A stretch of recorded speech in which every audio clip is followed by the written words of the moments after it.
মৃত্যুদণ্ডের রায় বাতিল করে জামায়াত নেতা আজহারুল ইসলামকে খালাস দিয়েছে আপিল বিভাগ। মানবতাবিরোধী অপরাধ মামলায় দীর্ঘ এক দশকের আইনি লড়াইয়ের পর খালাস পেলেন তিনি। রায়ের পর সামাজিক মাধ্যমে সুক্রিয়া জানিয়ে পোস্ট দিয়েছেন দলটির আমির ডক্টর শফিকুর রহমান। লিখেছেন, আলহামদুলিল্লাহ সুম্মা আলহামদুলিল্লাহ।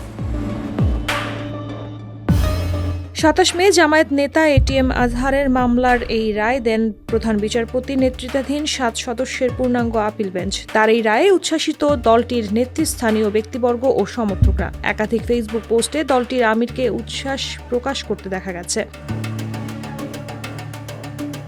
আরেক পোস্টে সকল সহকর্মী বৃন্দের প্রতি মিছিল স্লোগান নয়, বরং সৃষ্টিকর্তার কাছে শুকরিয়া জানাতে অনুরোধ করেন তিনি। ডক্টর শফিকুর রহমান আদালতের এই রায়কে মহান আল্লাহর পক্ষ থেকে হক্কের ঝলক এবং বিশেষ নিয়ামত হিসেবে আখ্যা দিয়েছেন।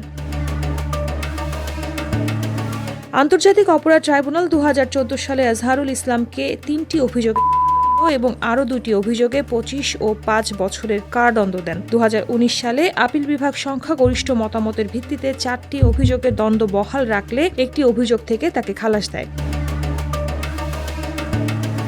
এরপর একই বছর রিভিউ আবেদন করেন আজহারুল ইসলাম, যেখানে তিনি 14টি যুক্তি তুলে ধরেন। শুনানি শেষে ২৬ ফেব্রুয়ারি আপিল বিভাগের অনুমতি পেয়ে তিনি আপিল করেন এবং সব শেষে আজ তার খালাসের রায় ঘোষণা করা হয়।